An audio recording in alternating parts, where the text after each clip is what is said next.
Welcome बच्चों, आपका chapter electricity काफ़ी कुछ हो चुका था और अब आगे चलते हैं। और चलते चलते आप लोग 1 वोल्ट 1 एम्पियर के डेफिनेशन जो है अपने दिमाग में आप बोलना शुरू कर दें जब तक सेटअप हो रहा है आपका। ठीक है, अपने आप से बोलना शुरू कर दें, देखें आपको आ रहा है कि नहीं। हमने कल ही डिस्कस किया था 1 एम्पियर के डेफिनेशन, 1 वोल्ट के डेफिनेशन। ठीक है, कल ओम्स लॉ भी हो चुका था, रेजिस्टेंस ऑफ कंडक्टर हो चुका था और इसका न्यूमेरिकल जो है लगवाना था। तो आइए देखते हैं सैम्पल प्रॉब्लम आपके नीचे लगा हुआ है। तो लिखा है बेटा, potential difference between 2 points of wire carrying 2 ampere current is 0.3 volt. Calculate the resistance between this point. बेटा ये आपको हमने फिजिक्स में कह दिया था पहले से कि पहले डाटा फेचअप करते हैं। तो potential difference between 2 point of a wire carrying 2 ampere current, यानी कि करंट की वैल्यू देख के रखा है तो लिखेंगे आप given current I is equal to 2 ampere. और फिर नीचे लिखेंगे V, capital V is equal to 0.3 volt, यानी कि पोटेंशियल डिफरेंस वी की वैल्यू आपको दी है। क्या निकालना है बेटा? Calculate resistance. नीचे लाइन में लिखेंगे आप कि resistance capital R is equal to question mark. फिर नीचे लिखेंगे बेटा वी नो दैट, ठीक है, resistance equal to potential difference upon current, यानी R equal to V upon I. तो अगले स्टेप में क्या हो जाएगा, सब वैल्यू आप पुट कर देंगे, वहाँ से आर की वैल्यू आपको मिल जाएगी। और पोटेंशियल डिफरेंस यानी कि जो 0.1 वोल्ट है, ठीक है, 0.1 वोल्ट था, इसमें आपको दिख नहीं रहा, ठीक है। तो 0.1 वी अपॉन आर की वैल्यू आप पुट करके वी अपॉन, ठीक है, वी अपॉन आई की वैल्यू जो है 2 एम्पियर है, तो 0.1 अपॉन 2 दैट इज़ 0.05, ठीक है। आर की वैल्यू मिल गई। और इसका जो यूनिट होती है वो ओम होती है, OHM, और इसको डिनोट करते हैं इस तरीके से। ये देखो 0.05 ओम, आपको जिस तरीके से सिंबल हमने कल भी आपको बताया था। The simple problem second is that a simple electric circuit has a 24 volt battery and resistor of 60 ohm. What will be the current in the circuit? The resistance of the connecting wire is negligible. देखो बेटा, simple electric circuit आपकी है जिसमें 24 volt की battery है, यानी कि आपको कहीं ना कहीं वी की वैल्यू आपको दे के रखा है। वी की वैल्यू है आपकी 24 वोल्ट, ठीक है। वी की वैल्यू 24 वोल्ट है, आप नीचे लिखेंगे वी इक्वल टू 24 वोल्ट। आगे चलेंगे तो आपको मिलेगा रेजिस्टर 60 ओम, तो आर की वैल्यू 60 ओम। पूछ क्या रहा है बेटा आपसे, current I equal to question mark. फिर से ओम लॉ लगेगा फिर से ओम्स लॉ लगेगा, V upon I equal to R. Now putting the value V, यानी कि 24 upon I equal to R की वैल्यू 60 है। इस तरीके से आप आई की वैल्यू निकालेंगे तो ये क्या होगा, क्रॉस मल्टीप्लाई होके, ठीक है, आई इज इक्वल टू 24 अपॉन 60 हो जाएगा। इससे कैलकुलेट करेंगे तो 0.04 मिल जाएगा आपको। तो ये आई की वैल्यू 0.04 एम्पियर, ठीक है। एम्पियर क्या है, करंट की यूनिट है।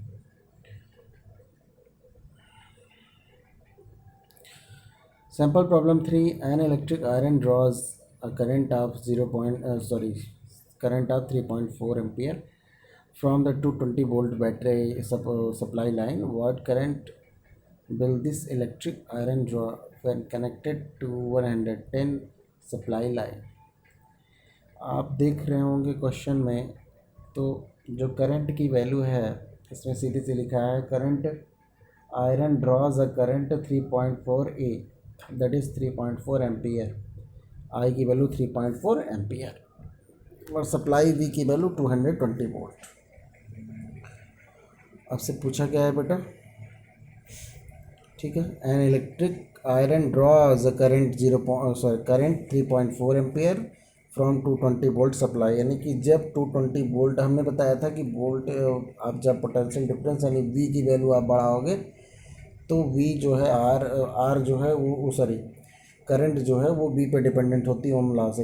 ओम्स लॉ जो है यही आपको बताता है। तो जब 220 वोल्ट का आपका पोटेंशियल डिफरेंस था तो करंट थी 3.4 एम्पियर।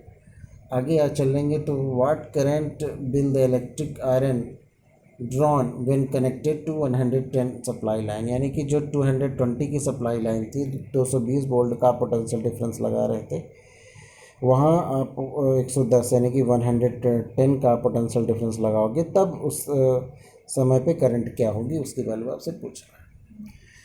तो एक केस है जब 202 वोल्ट की सप्लाई दी जा रही थी। फर्स्ट केस में हम लिखेंगे V equal to 220 volt, current I equal to 3.4 ampere और रेजिस्टेंस यहाँ पे नहीं है, तो रेजिस्टेंस से R equal to question mark.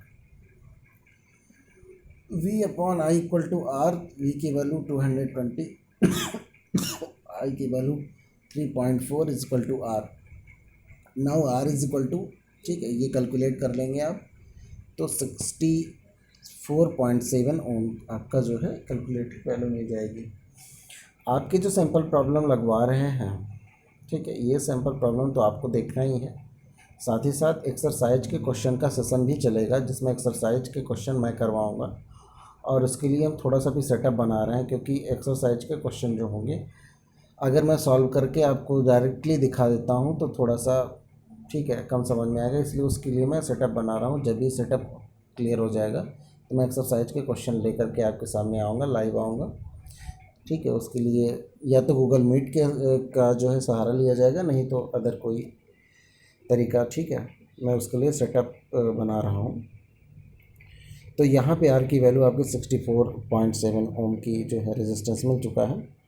अगली स्टेप में क्या है बेटा, अब आपको ध्यान देने की बात है कि जो रेजिस्टेंस है, ठीक है, जो रेजिस्टेंस है वो कांस्टेंट होता है, वो चेंज नहीं होता है, ठीक है। सबसे बड़ी बात कि कोई भी वायर है तो उसकी फिक्स रेजिस्टेंस है, वो रेजिस्टेंस चेंज नहीं होगी।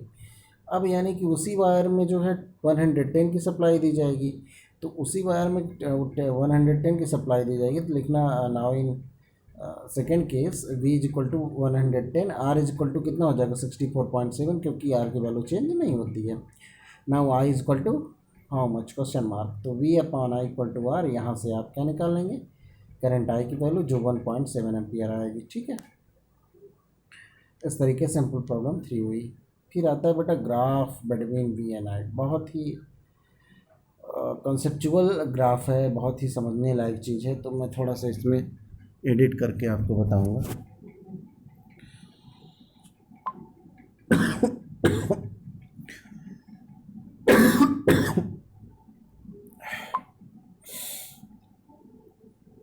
ठीक है, देखो V और I के बीच का ग्राफ का मतलब क्या है मैं बताता हूँ। आप एक वायर ले लेंगे, ठीक है, आप एक वायर ले लेंगे और यहाँ पे एक बैटरी से उस वायर को आप कनेक्ट करा देंगे, कोई रेजिस्टेंस ले लेंगे, ये रेजिस्टेंस है आपका, ठीक है, ये आपका रेड वाला रेजिस्टेंस है, और ग्रीन वाले साले सॉरी ग्रीन वाले जो भी लाइंस आपको दिख रही हैं वो आप कंसीडर करेंगे कि ये एक वायर है, ठीक है, कनेक्ट किया गया है। हमें रेड वाले से मतलब है, तो रेड वाले के बीच में हम पोटेंशियल डिफरेंस लगाएंगे, और ये पोटेंशियल डिफरेंस जितना हम लगाएंगे वो हमें मालूम रहेगा, ठीक है। यहाँ पे अमीटर लगा दें, सॉरी इधर अमीटर लगा देंगे, जिससे हम करंट को मेज़र करते रहेंगे, ठीक है। पहले हम देखेंगे कि 1 वोल्ट का पोटेंशियल डिफरेंस लगाया तो करंट कितनी ड्रॉज हुई, मान लिया सपोज करते हैं 0.1 एम्पियर की, ठीक है। फिर हमने क्या किया, तो 2 वोल्ट का पोटेंशियल डिफरेंस लगाया, तो वहाँ जो है वहाँ पे, ठीक है, हमने यहाँ पे क्या किया, अगर 1 वोल्ट का सपोज करते हैं पोटेंशियल डिफरेंस लगाया तो हमें क्या मिला कि 0.1 एम्पियर की करंट मिल रही है। 2 वोल्ट का पोटेंशियल डिफरेंस लगाया तो 0.2 वोल्ट की जो है आपकी करंट मिल रही है, यानी पोटेंशियल डिफरेंस बढ़ा रहे हैं, करंट बढ़ रही है। लेकिन इन दोनों के बीच का जो रिलेशन एक ग्राफ होता है बेटा, ग्राफ का जो कॉन्सेप्ट है वो आप पहले सीखेंगे। किसी भी दो एंटिटी, ठीक है, दो एंटिटी, दो फिजिकल क्वांटिटी या दो कोई भी चीज़ें, उनके बीच का ग्राफ प्लॉट करने के लिए एक एक्स एक्सिस एक वाई एक्सिस होती है। सबसे पहले आप जान लीजिए ये आपका ओरिजिन होता है, यहाँ से ओरिजिन हुआ है, ठीक है। होता क्या है, यहाँ पे हम ग्रेजुएशंस बना देते हैं, ठीक है, 1 2 3 4, इधर पे भी बना देते हैं, जो भी आपकी वैल्यू उस समय होगी। तो इधर हम अगर सपोज़ कर लेते हैं कि पोटेंशियल डिफरेंस V को हम इधर कर रहे हैं, तो इधर हम क्या करेंगे, I को करेंगे, ठीक है। और ये जो एलो वाले V यानी कि एक्स एक्सिस पे जो एलो वाले पॉइंट ग्रेजुएशन यानी कि निशान बनाए गए हैं, उसको हम मानेंगे 1 volt 2 volt 3 volt 4 volt 5 volt up to so on. और जो वाई एक्सिस पे ग्रेजुएशन सारे बने हुए हैं, ठीक है, जो भी वाई एक्सिस पे जितने भी ग्रेजुएशन सभी ग्रेजुएशन बने हुए हैं उनको हम कंसीडर करेंगे 0.1 एम्पियर, ये 0.1 एम्पियर, 0.2 एम्पियर, 0.3 एम्पियर, ठीक है। इस तरीके से अगर हम मान के चलें इनको, तो अब हम जो प्रैक्टिकल कर रहे हैं वो प्रैक्टिकल कर रहे हैं किसी वायर में हम अलग अलग पोटेंशियल डिफरेंस लगा रहे हैं, और उसमें उस वायर में होने वाली जो करंट के डिफरेंस है या जो करंट में चेंजिंग आती है या कितनी करंट फ्लो हो रही है उसको भी साथ ही साथ अमीटर से मापते रहते हैं। मान लिया कि हमने 1 वोल्ट का जो है पोटेंशियल डिफरेंस उस वायर में लगाया उसके दोनों एंड पे, तो 0.1 जो है 0.1 एम्पियर की करंट फ्लो हुई। इस केस में क्या होगा, ये आपका 1 वोल्ट और ये 0.1 एम्पियर एक जगह पे मैच करेगा, ठीक है। यहाँ पे क्या हो जाएगा, एक पॉइंट हो जाएगा, यहाँ पे क्या हो जाएगा बेटा, एक पॉइंट हो जाएगा, यहाँ पे एक पॉइंट हो जाएगा। इसी तरीके से जब 2 वोल्ट का हम क्या करेंगे, इसी तरीके से जब 2 वोल्ट का हम यहाँ पे करेंगे तो ये 2 वोल्ट का 0.2 एम्पियर के साथ एक पॉइंट मिलेगा। जैसे एक्स एक्सिस और वाई एक्सिस में आपने शायद 9th में पढ़ा होगा। अगर किसी को कोऑर्डिनेट में दिक्कत है ना, ठीक है, तो उसके लिए एक अलग वीडियो हम बना कर डाल देंगे, लेकिन आप लोग क्वेरी करें, आप लोग कोई क्वेरी नहीं करते हैं तो। और आगे की देखेंगे तो हमने अगर 3 वोल्ट का पोटेंशियल डिफरेंस लगाया तो हमारा 0.3 एम्पियर की करंट आई,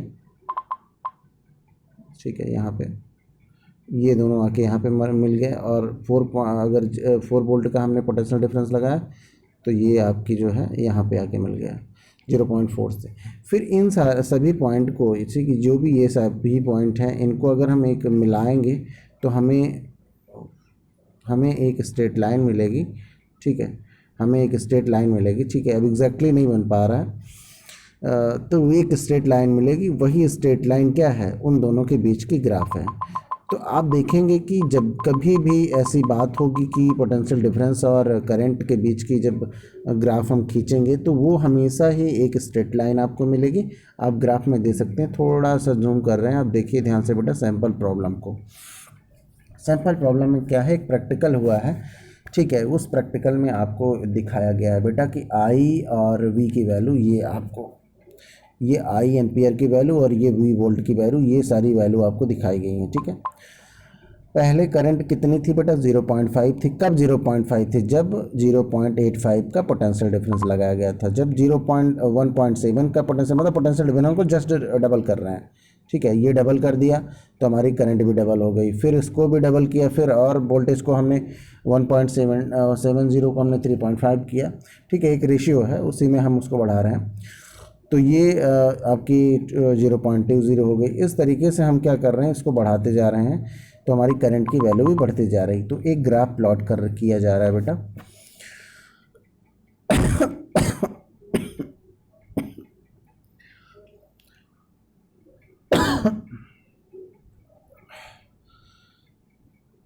एक मिनट, हाँ। अब क्या करेंगे कि 0.85 है तो इसमें आप 0.85V वाले पे आप देखेंगे तो यहाँ पे आपका आएगा। अब ग्राफ पेपर आप लेके करेंगे तो एग्जैक्टली आपको एक स्ट्रेट लाइन मिलेगी। तो कहने का मतलब है कि प्रैक्टिकली जो है अगर कोई वैल्यू है उसे आप प्लॉट करेंगे तो आपको स्ट्रेट लाइन मिलेगी, यानी कि पोटेंशियल डिफरेंस और जो वोल्टेज है उसके पीछे जो एक मिलेगी स्ट्रेट लाइन मिलेगी। इसका मतलब है कि वो दोनों लीनियर रिलेशनशिप में है, लीनियर रिलेशनशिप में है। अब लीनियर रिलेशनशिप का मतलब क्या होता है, लीनियर रिलेशनशिप का मतलब होता है सीधा सीधा कि एक में जब बढ़ाव होता है तो दूसरा भी बढ़ता है उसी रेशियो में, वो लीनियर रिलेशनशिप कहलाता है।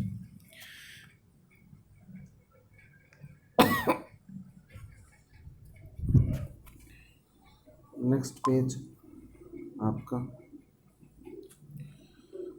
ठीक है।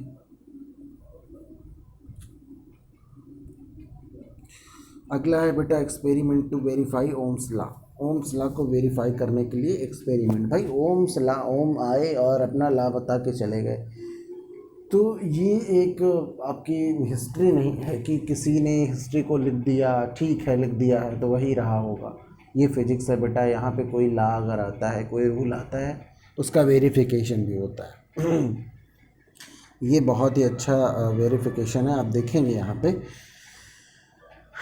यहाँ पे आप देखेंगे तो ये कंडक्टर जो आपको लगा हुआ दिख रहा है,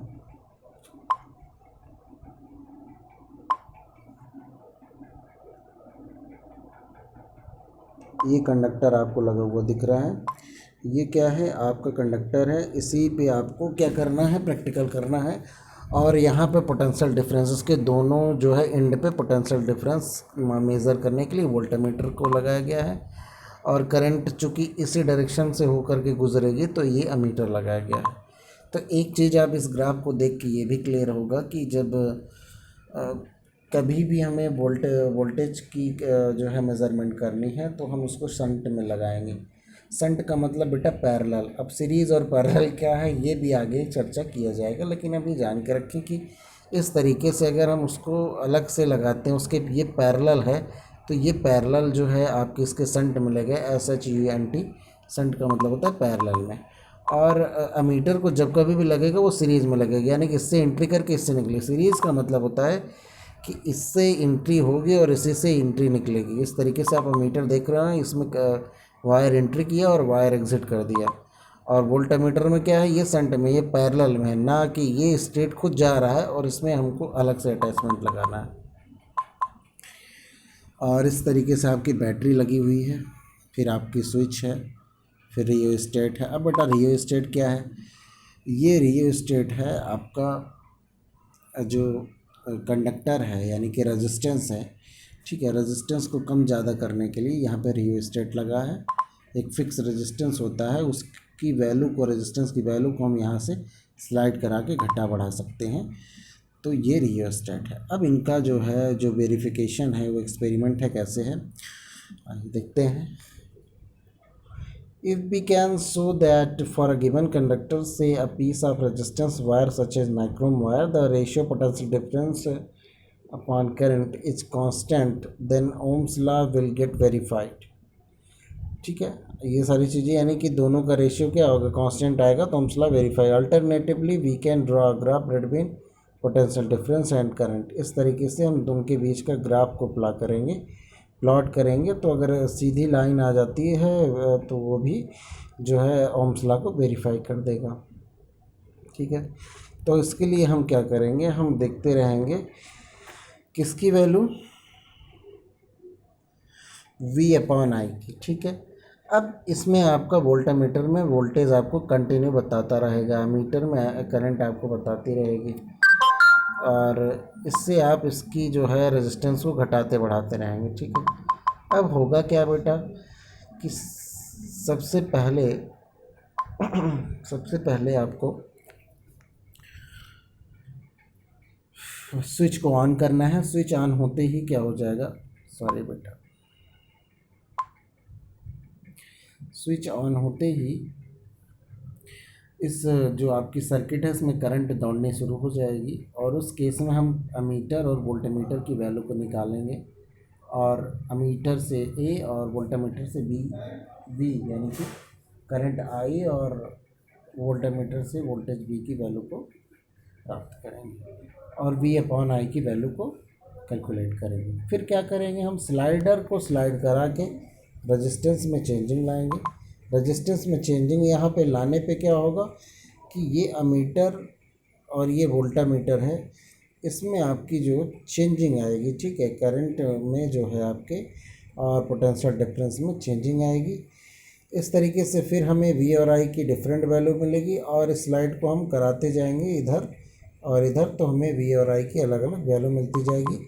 उन सभी वैल्यू के लिए हम V/I की वैल्यू को कैलकुलेट करेंगे। फर्स्ट टाइम V/I की वैल्यू कुछ आई, उसको नोट करेंगे। सेकेंड टाइम फिर जब उसको रियोस्टेट को थोड़ा सा इधर करेंगे, फिर V की वैल्यू कुछ अलग आएगी, I की वैल्यू कुछ अलग आएगी, उसको कैलकुलेट करेंगे। तो हम अपने एक्सपेरिमेंट में देखेंगे कि जो V/I की वैल्यू आ रही है वो एक फिक्स वैल्यू आ रही है। वो क्या आ रही है बेटा, फिक्स वैल्यू आ रही है।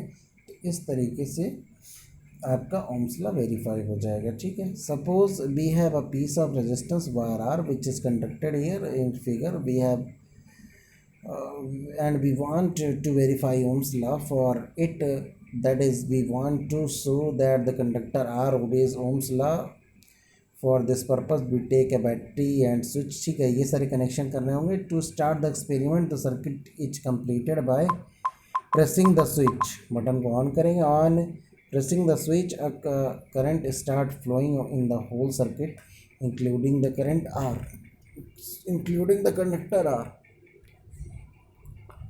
The current is shown by the ammeter, ठीक है, अमीटर में करंट क्या हो रही होगी, दिख रही होगी, पता, ठीक है, उसमें मेजरमेंट होता रहेगा।